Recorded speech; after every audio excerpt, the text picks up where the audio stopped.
Today I want to talk about vision is not a one-man show. Vision is not a one-man show. I love the word vision. I get excited about that word. I get excited about different visionaries that we have seen come along this life, whether it's Jeff Bezos, the founder of Amazon, or Walt Disney, or Steve Jobs. Great men, and there are great women of vision. Visions are birthed in the hearts of those who are dissatisfied with the status quo. I love that. Visions are birthed in the hearts of those who are dissatisfied with the status quo. And once you get dissatisfied with the current condition that you're facing, then oftentimes God birthed a vision in you to help change the situation. When it pertains to vision, visions are birthed by things that disturbs us. What disturbs you? Is it racial injustice? What disturbs you?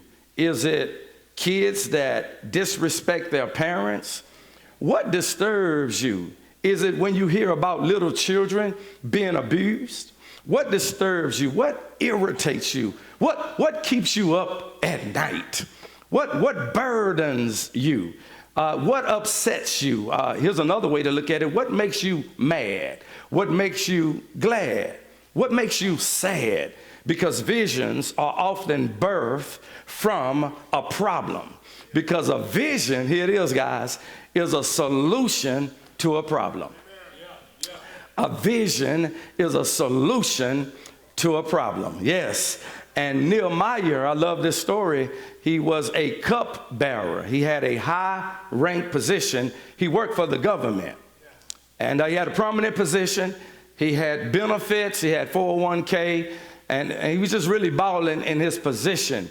But he got wind of the condition that was taking place in Jerusalem. He heard about his hometown and how the walls were burnt down. He heard how the gates had been destroyed.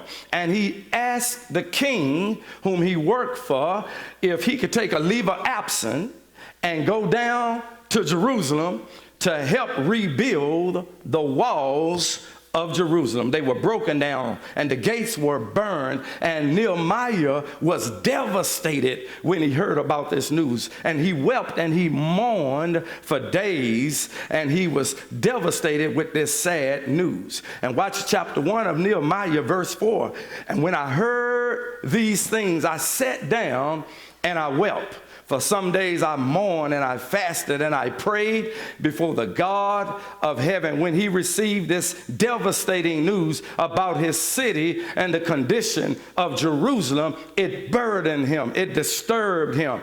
It made him pray. It made him fast. It made him cry. He did this for days, somebody. He wept and mourned for days, somebody. And he prayed before the God of heaven. Now, I don't know what you're going through, but here's a fact, guys.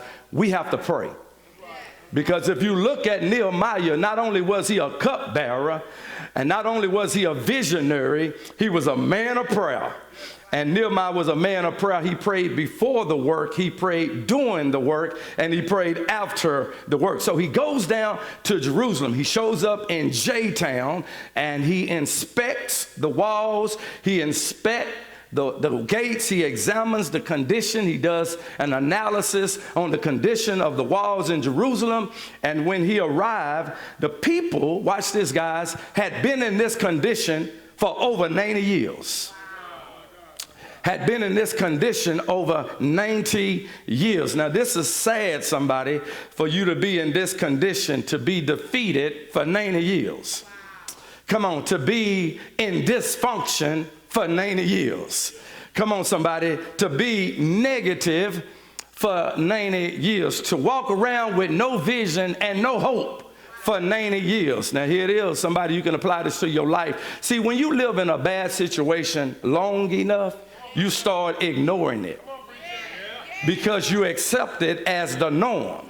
And you can think that dysfunction is function. Oh, somebody better help me. 90 years in this condition. And Nehemiah in chapter 2, he shows up and he began to put a team together. Then he said, I said to them, you see the trouble we are in Jerusalem. It lies in ruins and its gates have been burnt with fire. Come, let us rebuild the walls of Jerusalem and we'll no longer be in disgrace. Woo! He says, man, look how we living. This is disgrace. He said, look at the condition of the walls. Look at our city. Look at what's happening. This is not God's best. This is a shame. This is disgrace, man. He say, listen, you have to understand this place is torn apart. Look at all of the rubble and the shambles that we're in. This is not God's best. And I don't know what you have to look at in your own life.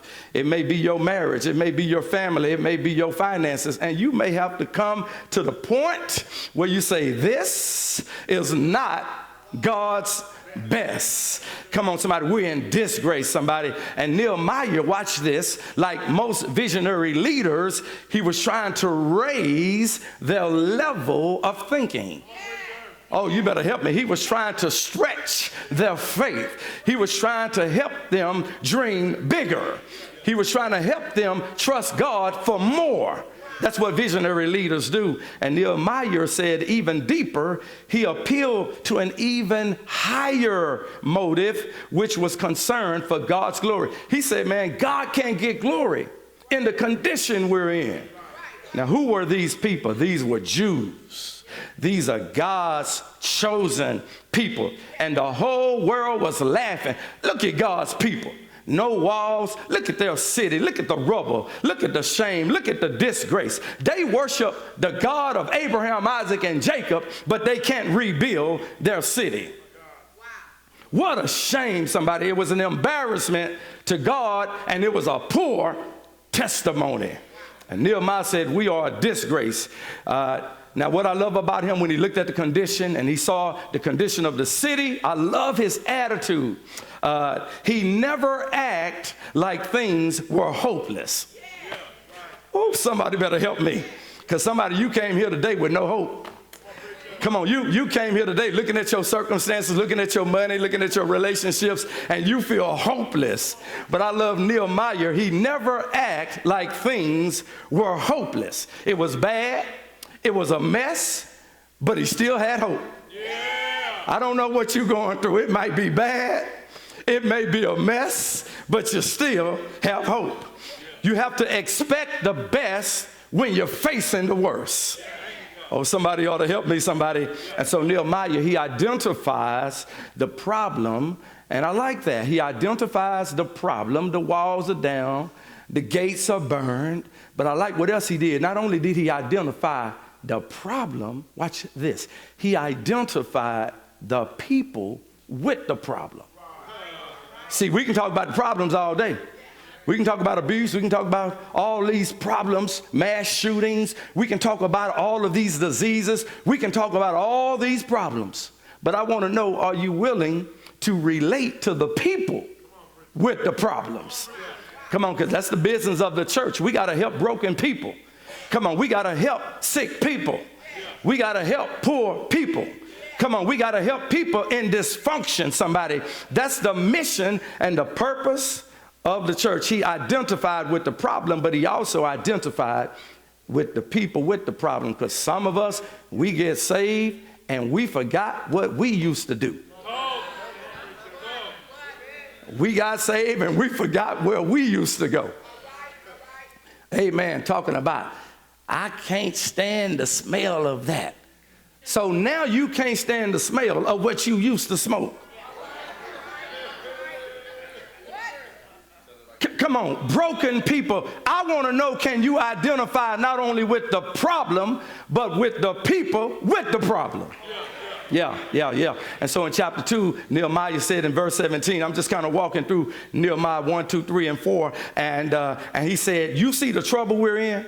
Jerusalem lies in ruins, and its gates have been burned with fire. He said, come, let us rebuild the wall of Jerusalem, and we'll no longer be in disgrace. I also told them about the gracious hand of my God on me and what the king had said to me. Now, he talks to them about what they could see. And that was that the walls were down and the gates were burned. They could see it. It was visible. So he talks to them about what they could see. But watch this. But he also talks to them about what they couldn't see. The gracious hand of God. Preach, Dr. Lindsay, preach, man. In Nehemiah chapter 2, verse 18, I also told them about the gracious hand of God on me and what the king had said to me. Now, here's the game changer in verse 18, because he's not focusing on the condition of the walls. He's not focusing on the rubble and the burned gates. He's focusing on the gracious hand of God. I love it, somebody, because I know you believe Allstate. You believe everything they say. And I know Allstate say you're in good hands with Allstate. Well, Allstate can repair your car once it's wrecked. But God has some hands that'll keep your car from ever being wrecked. Yeah. It was the gracious hand of God. You remember the time when you was diagnosed with cancer and you didn't die? It was because of the gracious hand of God. When you went through that painful divorce and you didn't know how you was going to make it and legal fees was hitting you, it was the gracious hand of God. When you lost a loved one unexpectedly and it devastated you and you don't know how you made it through that season, the gracious hand of God. That time you was in that car accident and you came out, but the car didn't. The gracious hand of God. You remember that season in your life where it just seemed to be always more a month than money, but you still paid all your bills and he brought you through? The gracious hand of God. Number one, three things. Number one, it takes a collective effort and I must do my part. It takes a collective effort and I must do my part. Because in verse 17b, he says, come, let us, collective effort, rebuild the wall of Jerusalem and we'll no longer be in disgrace. Verse 18, I also told them again about the gracious hand of God on me and what the king had said to me. And they replied, watch what they said, let us start rebuilding. So they began this good work. Now here's the facts, guys. In the local church, in the average local church, 20% of the people do 80% of the work. And 40% of the people give 70% of the money. And only 35% of our church family is connected in one of our small groups. And we have to change those numbers. And my job as a visionary leader is to stretch you and to push you and encourage you and to challenge you. There's no easy church here. This is not a cruise ship. This is called Above and Beyond Fellowship. This is not a cruise ship. This is a warship.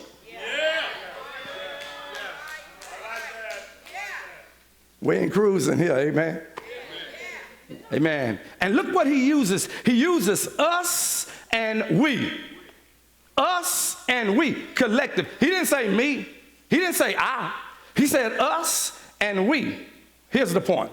A God-sized vision is bigger than one person. I can talk about how big the vision is. It's bigger than one person. It's bigger than one person. That's why last Sunday morning you had someone else on the stage preaching, because it's bigger than one person.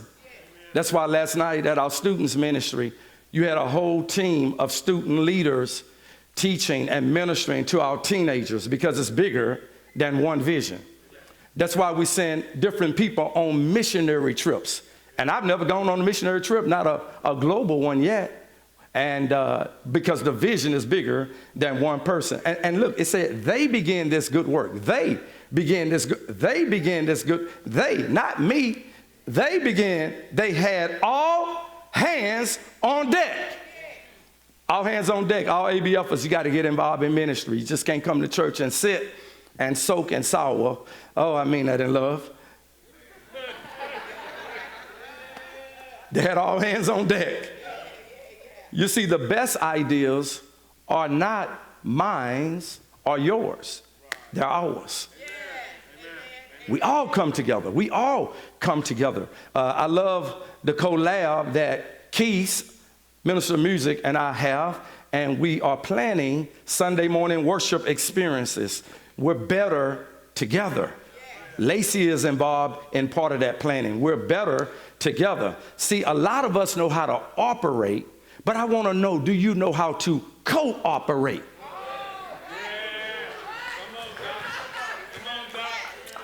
I hear you saying, well, you know, Pass, I don't like organized religion.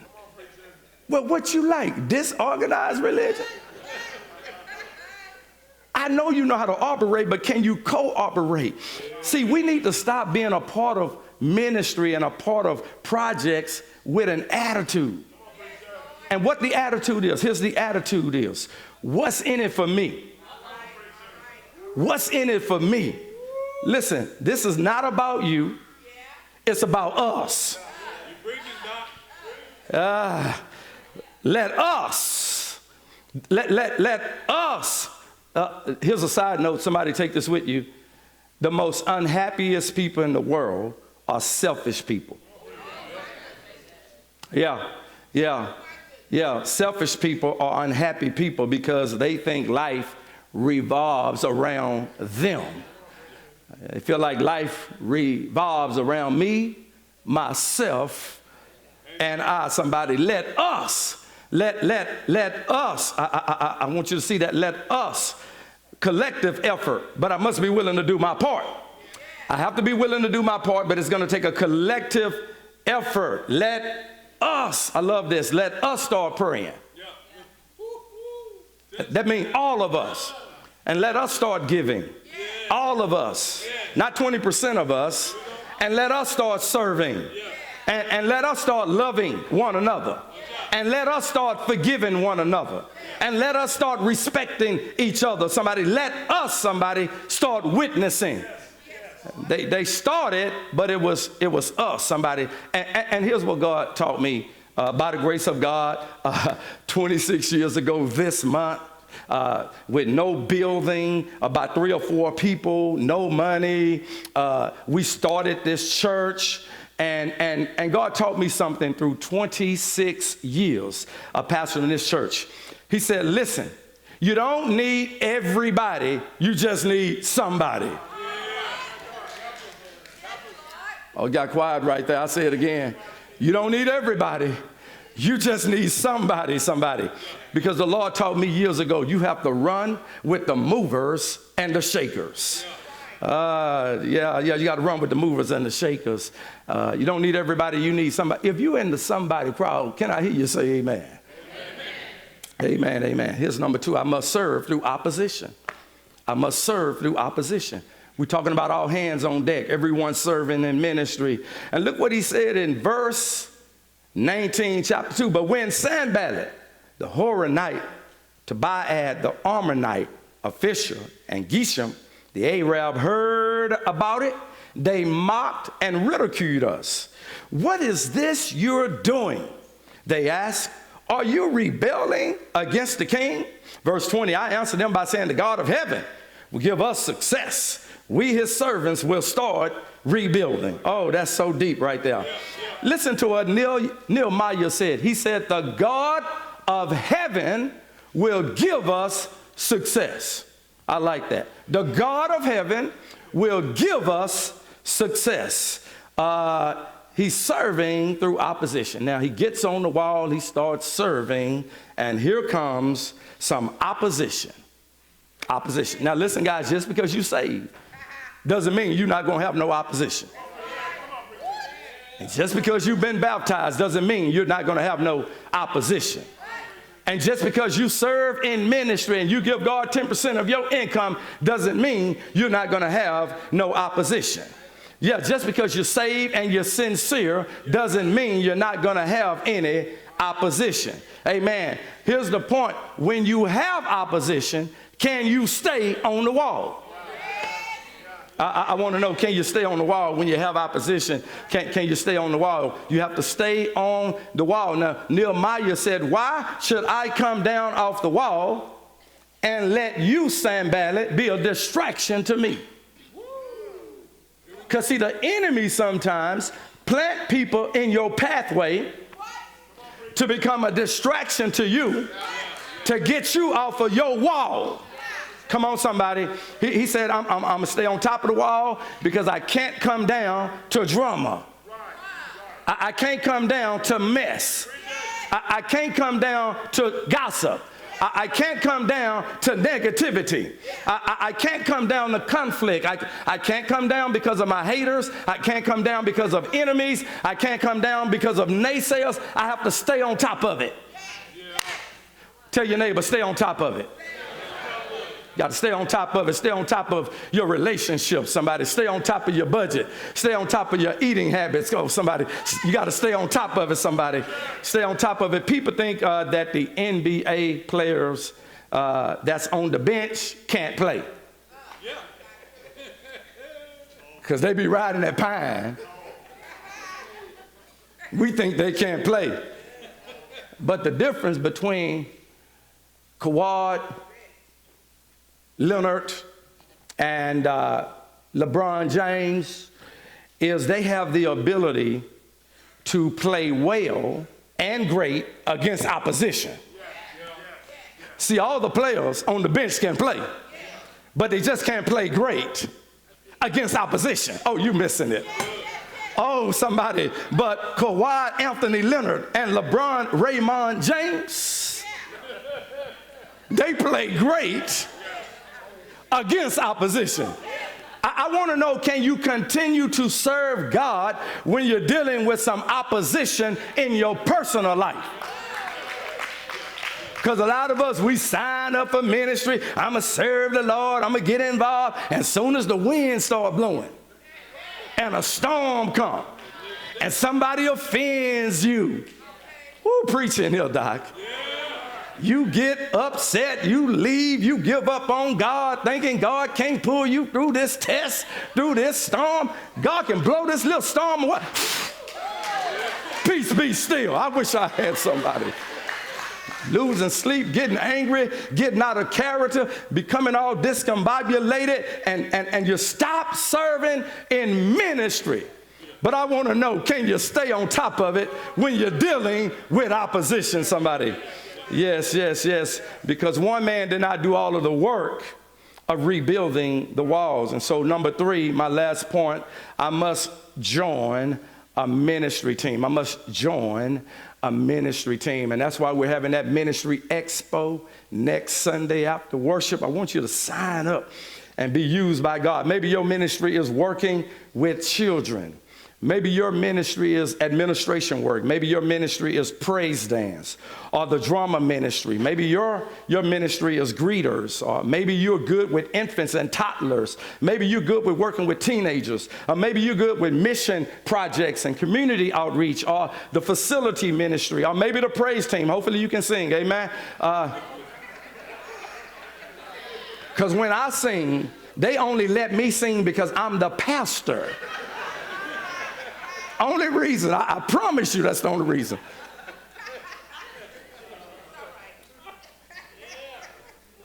You got to check out chapter 3 of Nehemiah, and you'll see something that's so amazing. Everybody took a section on the wall. This blew me away. So the visionary comes down, Nehemiah, and he puts teams together to get the job done. And after 52 days, the walls were completed. And I want to show you something in Nehemiah chapter 3. Shallum, he repaired the next section with the help of his daughters. He had his daughters working on the wall. And sister girl wasn't tripping on her nails and her weave sweating. She said, I better get busy working for God, because we in disgrace. Somebody better help me. And then verse 17 says, next to him, the repairs were made by the Levites. And verse 20, next to him, Barak zealously repaired another section. He did double duty. He repaired another section on the wall. And the word section is used 13 times in Nehemiah chapter 3. 13 times. Now watch this. 38 individuals workers are named in this chapter, and 42 different groups are identified. That's amazing. 38 individuals' names were mentioned as being on the wall. 42 different ministry teams are identified. And Nehemiah's name is not even mentioned in this chapter as working on the wall. It was the teams. It was the ministry servants. It was the volunteers. No mention of the pastor. No mention of the visionary leader. Because Nehemiah, watch this, guys, he gave ownership to the people.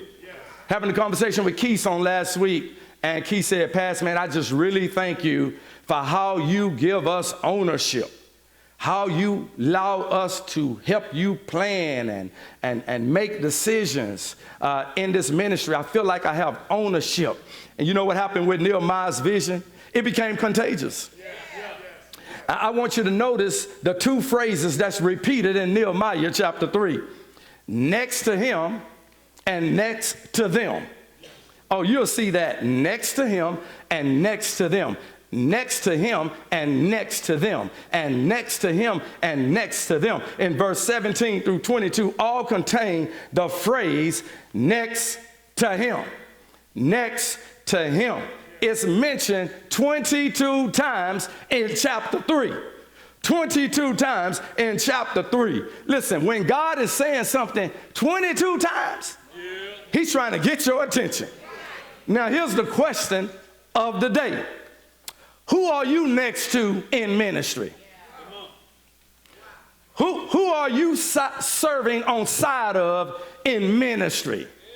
Who's a ministry partner that you can identify right in here, right now?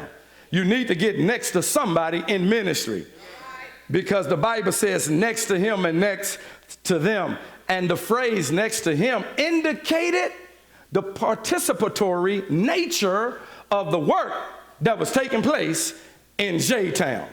So the people on the wall was Jerusalem's dream team. See, Nehemiah had the dream, but then he formed a team, because teamwork makes dream work. I know I'm preaching to the choir. You already know that. They came together to serve. They came together to give, and they pulled it off. Come on, somebody. I said they pulled it off, somebody. Why? Because the people had a holy ambition. Every one of us want to be heroic.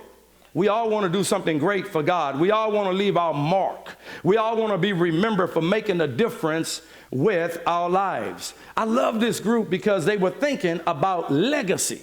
See, they were thinking about how will we be remembered for what we did for God. Everybody in here, you have a birth date. But also, you know what's coming? A death date. We don't like to talk about dying, but it's a reality. And the older you get, you better start preparing. And death is a friend to a saint, because you're absent from the body and present with the Lord. And any day is a good day to die if you know Jesus. Oh, but in between your birth date and your death date, there's a dash. I want to know, what will you do for God with your dash? What will you do for God with your dash? What service will you render to God with your dash? Don't you waste your life. Don't waste your life, man, on drugs, alcohol, sex, and rock and roll. Don't waste your life, man. Don't waste your life on just trying to become popular and famous and make a lot of money. What will you do with your life? Because only what you do for Christ will last. You need to live life with an eternal perspective. I want you to live life understanding that there's more than just right now. There's more than just here and now. Now, I want you to have a good life while you're here and now. Amen. I want you to be blessed. I want you to be prosperous. I want you to have healthy relationships and all that good stuff. I want you to be in love and all that stuff, make some money, and live a good purposeful life and fulfilled and all of that. But think about what's coming. Because life is just a warm-up act. Man, this is just a dress rehearsal. This just the pre-trial of what's to come, somebody. Because there's something greater that's coming. What will you do for God with your dash? And here's the point. You don't know how long you have. Deep question. Why should God wake you up tomorrow morning if you're not going to live for him?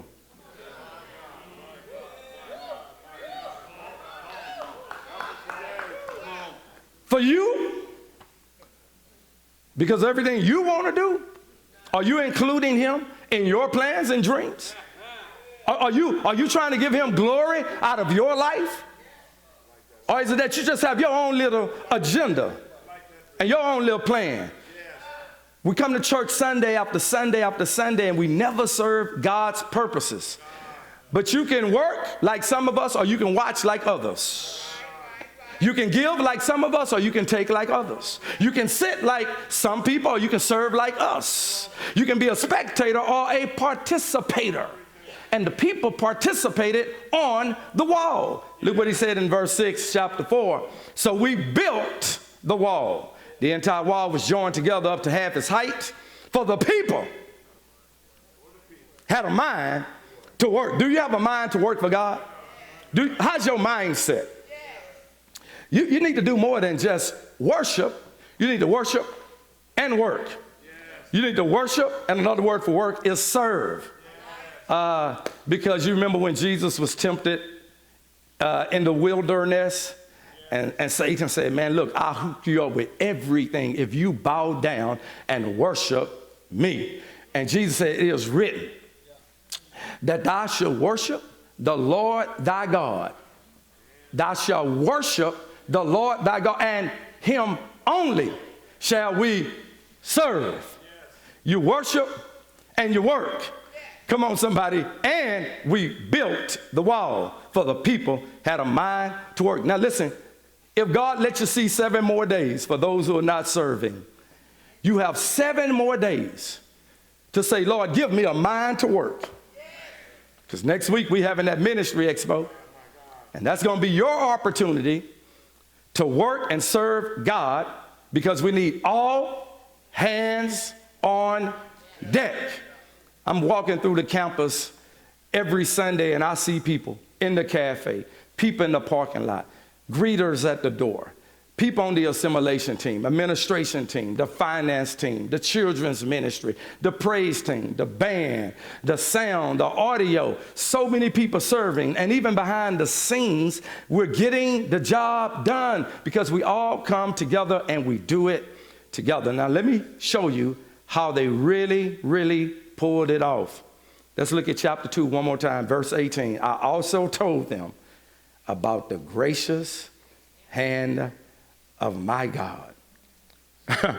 Think about this. When Nehemiah showed up in Jerusalem, he started with a bad hand.